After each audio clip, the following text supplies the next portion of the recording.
नमस्ते विद्यार्थी मित्रांनो, मी उमेश उपनवर तुमचं सर्व विद्यार्थी मित्रांचं मनापासून स्वागत करतो। विद्यार्थी मित्रांनो, की यापूर्वी आपण वेगवेगळ्या समांतर आरक्षणाच्या मेरिटवर चर्चा केलेली, प्रकल्पग्रस्त असेल, पोलीस पाल्य असेल, वेगवेगळ्या टप्प्यात। तर आज आपण सगळ्यात महत्त्वाचं भूकंपग्रस्तांबद्दल बोलणार आहोत। भूकंपग्रस्तांसाठी 2% आरक्षण आहे, पण वेगवेगळ्या जिल्ह्यांमध्ये यापूर्वीचं मेरिट खूप वेगळं राहिलं होतं। काही ठिकाणी 2 अंकी मेरिट राहिलं होतं, काही ठिकाणी 3 अंकी मेरिट राहिलं होतं, काही ठिकाणी उमेदवारच उपलब्ध झाले नाहीत भूकंपग्रस्ताचे। तर नक्की काय हा प्रकार आहे, कसा जिल्हा निवडीसाठी काय महत्त्वाचं आहे, आता सध्या 2024च्या भूकंपग्रस्त जागा कुठं कशा आहेत त्या, आणि आपल्याला जिल्हा निवडताना नक्की काय निकष वापरले पाहिजेत, हे सर्व गोष्टी तुम्हाला सविस्तर या लेक्चरच्या माध्यमातून मी सांगणार आहे। तुमचे काही कमेंट असतील, प्रश्न असतील तरी विचारत चला। आता आपण सगळ्यात पहिल्यांदा एक गोष्ट क्लिअर करणार आहे की पूर्वीच्या काळी, याच्या आधी पूर्वी प्रकल्पग्रस्त आणि भूकंपग्रस्तांचं एकत्रित आरक्षण होतं आणि ते 5% होतं। त्यावेळेस कसं होतं, 3% आरक्षण प्रकल्पग्रस्ताला होतं आणि 2% आरक्षण भूकंपग्रस्ताला होतं। पण ऑगस्ट 2009ला एक शासनाने GR काढला आणि त्यात प्रकल्पग्रस्तांसाठी स्वतंत्र 5% आरक्षण दिलं आणि भूकंपग्रस्तांसाठी स्वतंत्र 2% आरक्षण दिलं। त्यामुळे आता भूकंपग्रस्ताच्या स्वतंत्र जागा असतात, प्रकल्पग्रस्ताच्या स्वतंत्र जागा असतात, लक्षात ठेवा। आलं लक्षात? आता भूकंपग्रस्ताच्या सर्वाधिक जागा 2024ला कुठं आहेत, कुठल्या जिल्ह्यामध्ये आता जाहीर झालेल्या जागांमध्ये कुठं कशा जागा आहेत ह्याचा आधी आपण थोडक्यात आढावा घेऊ आणि नंतर मग कसा जिल्हा निवड करताना काय निकष वापरायचं, कसं फायदा होऊ शकतो त्यावर आपण चर्चा करूया। सगळ्यात पहिल्यांदा भूकंपग्रस्ताच्या सर्वात हायेस्ट जागा मुंबईला आहेत। मुंबईला टोटल 52 जागा आहेत, त्या म्हणजे SC ST OBC सगळ्या टोटल मिळून, सगळ्या सामाजिक परिवर्तन म्हणून 52 जागा आहेत त्या, आणि म्हणजे सर्वाधिक जागा आहेत त्या मुंबईला, लक्षात ठेवा टोटल। आणि गेल्या वर्षीची जर नजर टाकली, गेल्या वर्षीची भरती झाली 2021ची भरती, त्या 2021च्या भरतीमध्ये खुल्या प्रवर्गाचं मेरिट 114 लागलं होतं मुंबईला, लक्षात ठेवा। आणि STचं मेरिट 73 वर आलं होतं, बघा लक्षात ठेवा। मुंबईचं मेरिट STचं फक्त 2 अंकी 73 आलं होतं आणि भजडचं मेरिट 84 वर आलं होतं। एक महत्त्वाचं 2-3 मेरिट मी सांगत जाईल, त्याच्या अनुषंगाने इतर मेरिट असतात, हे लक्षात ठेवा। ओपनचं मेरिट सांगितलं की त्याच्या खाली बाकीच्या प्रवर्गाचे मेरिट असतात, हेही समजून घ्या।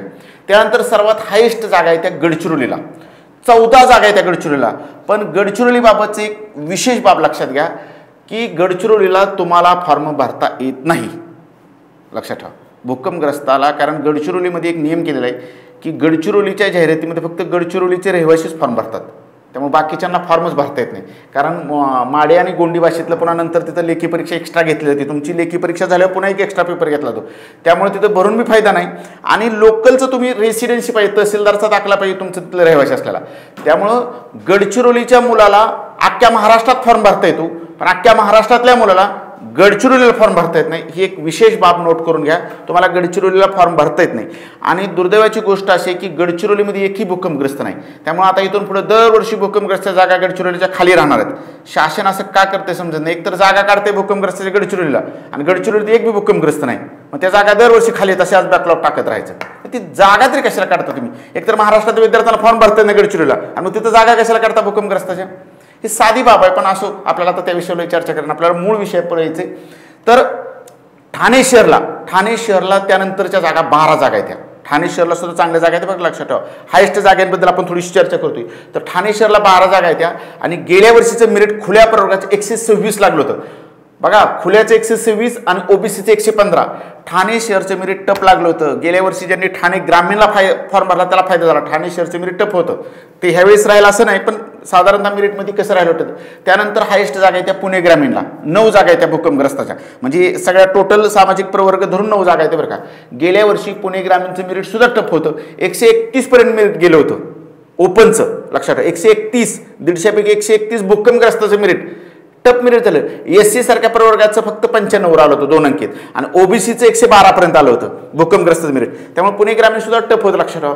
त्यानंतर हायेस्ट जागा आहे त्या रायगडला, आणि रायगडला गेल्या वर्षीचं मेरिट, रायगडला त्यानंतर हायेस्ट जागा बरं 8 जागा आहे त्या रायगडला, अलिबाग रायगड या ठिकाणी 8 जागा आहेत त्या, आणि गेल्या वर्षीचं ओपनचं मेरिट 130 वर झालं, 130, त्यामुळे रायगड सुद्धा मेरिट टप होतं, लक्षात ठेवा। SCचं मेरिट 88 पर्यंत आलं आणि OBCचं मेरिट 112 पर्यंत आलं। अशा पद्धतीचं मेरिटमधलं चढवतर तुम्हाला मी थोडक्यात सांगितलं। अजून एक विशेष बाब मला सांगायची, ती म्हणजे भूकंपग्रस्तासाठी सह्याद्री करिअर अकॅडमी बारामतीने एक मोफत मार्गदर्शन मेळावा आयोजित केलाय। भूकंपग्रस्ताच्या महाराष्ट्रातल्या सगळ्या जागा कशा आहेत, यापूर्वी 1-2 वर्षापूर्वी मेरिट कसं लागलं होतं, आणि आता भूकंपग्रस्ताचा जिल्हा निवडताना नक्की काय काळजी घेतली पाहिजे, भूकंपग्रस्ताची सगळी सर्टिफिकेट बरोबर आहेत का, म्हणजे कागदपत्र तपासणी वगैरे सगळं त्या मार्गदर्शन मेळाव्यात दिलं जाणार आहे तुम्हाला.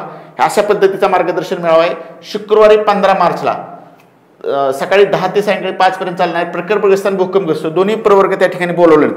त्यानंतर बाकी मग खेळाडू पोलीस पाल्ले ते पुढच्या शनिवारी राहणार आहेत. रविवारी बँड्स आणि सोमवारी होमगार्ड आणि अनाथ असं ते मेळाव्याचं स्वरूप आहे.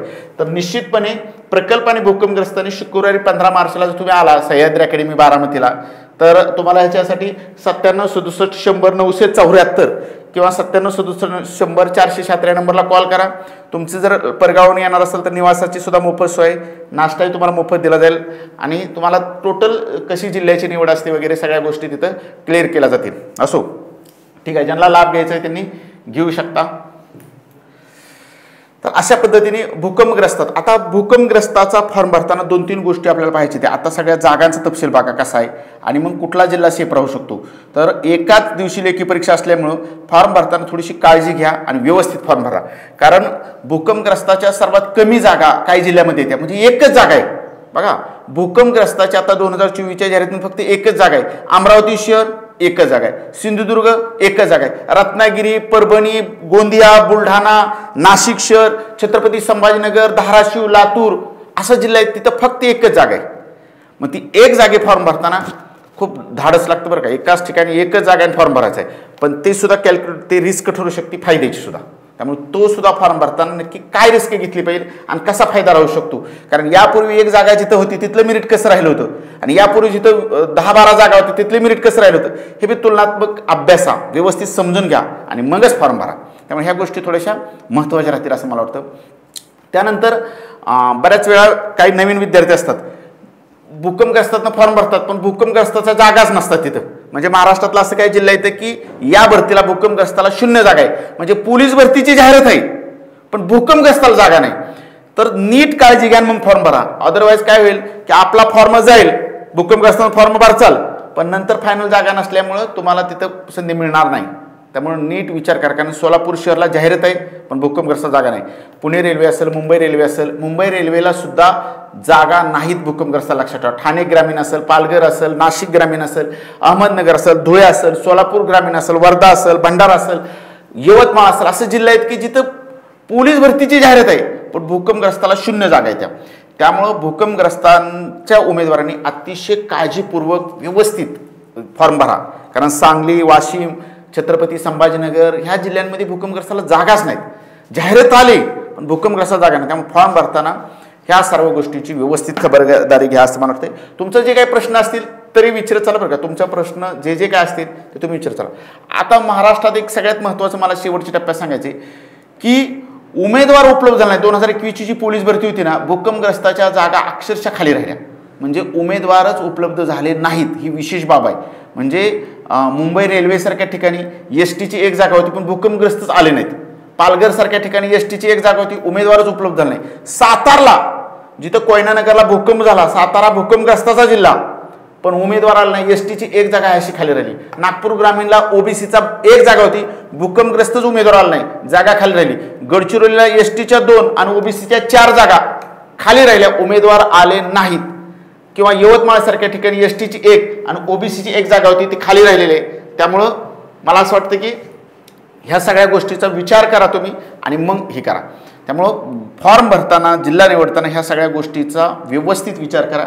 दुसरी एक महत्त्वाची आपल्याला सूचना तुम्हाला द्यायची की भूकंपग्रस्तांची लेखी परीक्षेचं मेरिट वेगवेगळ्या टप्प्यात राहिलेलं आहे. भूकंपग्रस्ताचं जी मेरिट आहे ती प्रकल्पग्रस्तापेक्षा आणि होमगार्डपेक्षा कमी राहिलेलं आहे लक्षात ठेवा. पण पोलीस पाल्ले वगैरे त्यांच्या लेवलमध्ये राहिलेले, पण प्रकल्पग्रस्त आणि होमगार्ड यांचे मेरिट खूप टप लागले तुलनेने. आतापर्यंतच्या 2-4 वर्षाचा अनुभव घेतला पाठीमागचा. भूकंपग्रस्ताच्या उमेदवाराला खूप चांगला फायदा आहे लक्षात ठेवा. फक्त त्यांनी प्रॉपर जिल्हा निवडला पाहिजे. कारण 2 जरी जागा असल्या तर उमेदवारांची संख्या प्रकल्पग्रस्तापेक्षा खूप कमी आहे महाराष्ट्रात. तर त्या गोष्टीने विचार करा आणि लेखी परीक्षेत जास्तीत जास्त स्कोअर करा. लेखी परीक्षेसाठी जर कोणाला आपली टेस्ट सिरीज जॉईन करायची असेल, 45 टेस्टची टेस्ट सिरीज आहे बघा, ह्या स्कॅनरवरनं सुद्धा तुम्ही जॉईन करू शकता. एकदा टेस्ट सिरीज घेऊन बघा तुम्ही 45 टेस्ट कशा असतात.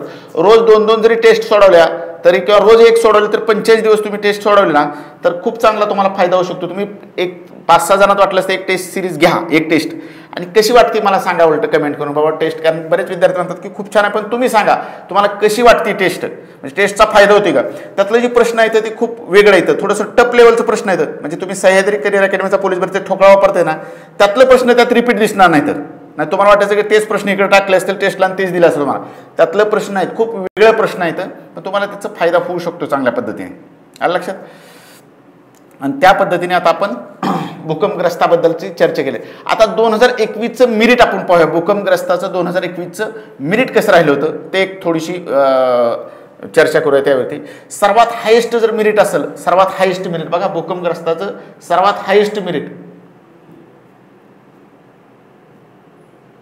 ठीक आहे. बँड्समनचं एक 17 मार्चला मोफत मार्गदर्शन मिळावं. ठीक आहे. सर्वात हायेस्ट मेरिट जर कुठं राहिलं तर खुल्या प्रवर्गात जर तुम्ही पाहिलं, आपण मागाशीच पाहिलं की पुणे ग्रामीण आणि सातारा हे भूकंपग्रस्तासाठी टप मेरिट राहिलं होतं. 131 पर्यंत मेरिट गेलं होतं खुल्या प्रवर्गाचं. त्यामुळं पुणे ग्रामीण असेल सातारा जिल्हा असेल इथं भूकंपग्रस्तांचं सगळ्यात जास्त अर्ज आलं होतं. नवी मुंबईला सुद्धा भरपूर अर्ज आला होता. नवी मुंबई, रायगड इथं सुद्धा 130 पर्यंत खुल्या प्रवर्गाचं मेरिट गेलं होतं. दरवर्षी यापूर्वी 2011च्या आधी नवी मुंबईचं मेरिट खूप कमी लागत होतं, पण अलीकडच्या काळात नवी मुंबईचं मेरिट हे खूपच टप लागत चाललेलं आहे. म्हणजे खूप टप. म्हणजे SRPत जर फॉर्म भरायचं म्हणलं SRPत तर SRPत सुद्धा काही जिल्ह्यांमध्ये खूप टप मेरिट लागलं होतं, काही जिल्ह्यांमध्ये खूप कमी लागलं होतं. लक्षात ठेवा.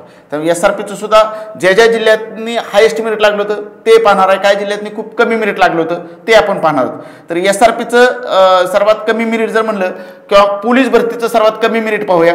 छत्रपती संभाजीनगर या ठिकाणी जो जिल्हा आहे रेल्वे, छत्रपती संभाजीनगर रेल्वे इथे 105 पर्यंत मेरिट आलं होतं. आणि मीरा भाईंदर सारखा जिल्हा आहे तिथे 106 पर्यंत मेरिट आलं होतं. आणि नागपूर ग्रामीणच्या ठिकाणी 107 पर्यंत मेरिट आलं होतं. लक्षात ठेवा. त्यामुळं तिथं तुलनेने मेरिट कमी होती. त्यामुळं अशा गोष्टीचा विचार करा. SRP जर फॉर्म भरणार असेल तर त्या अनुषंगाने विचार करा. तुमचं जर कमेंट करून प्रश्न ठेवला तर पुन्हा नंतर मी छोटी सिरियल किंवा छोटं लेक्चर घेईल की तुम्हाला भूकंपग्रस्तांना ज्या ज्या काही अडचणी असतील त्याच्यावरती तुम्ही एक कमेंट करा, त्याच्यावरती आपल्याला लेक्चर घेता येईल. दुसरं असं की कागदपत्राबाबतीत काही विद्यार्थी म्हणतात, तर तुम्हाला सर्वांना पुन्हा एकदा सांगतोय की फॉर्म भरण्याची जी शेवटची तारीख आहे म्हणजे 31 मार्चच्या आतली कागदपत्र पाहिजेत. बऱ्याच विद्यार्थ्यांना वाटतं की सर मी 1 एप्रिलला कागदपत्र काढतो, तर 1 एप्रिलला काढलेलं कुठलंही पोलीस भरतीचं कागदपत्र या भरतीला चालणार नाही. त्यामुळे कुणीही 1 एप्रिलला कागदपत्र काढू नका. काढायचं असेल तर आत्ता काढा.